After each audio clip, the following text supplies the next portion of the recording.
Bienvenue sur potdevin.ch pour ce vendredi 18 décembre avec deux particularités. Une bouteille en 50 centilitres. Pour une fois, c'est vendredi, on va s'amuser, on va faire l'apéro, accompagné d'un super produit. Anthony. Non, c'est pas moi le super produit. Ah, c'est pas toi le super produit? Donc ce foie gras, en fait, c'est né d'une autre rencontre lors d'un stage à l'école hôtelière. J'ai rencontré un pâtissier qui avait une superbe recette et qui chaque année traditionnellement on le fait ensemble. Un pâtissier pour du foie gras? Ah bah tu sais que le foie gras c'est vraiment millimétré, hein. C'est vraiment des doses, un dosage excellent. Enfin, faut pas se tromper. Donc c'est presque de la pâtisserie.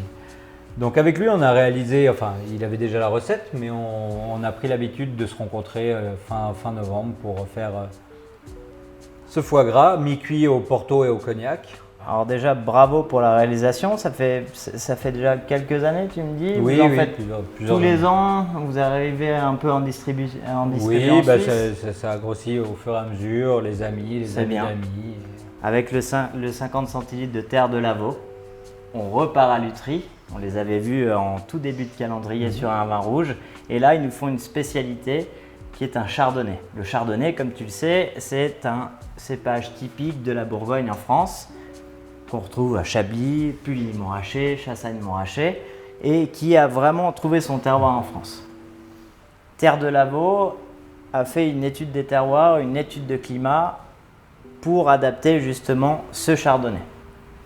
12 mois en fût de chêne, légèrement toasté, légèrement grillé, avec une belle ampleur, une belle rondeur qui pourra justement affirmer la structure du foie gras. En général, tu sais que c'est moi qui t'embête avec les températures, je te pose toujours la même question. Mais je crois que là, c'est important de dire aux gens que le foie gras, il y a aussi une température de service. Il ne faut pas le sortir trop tôt, il ne faut pas le sortir trop tard, afin de ne pas perdre les arômes. C'est comme le vin.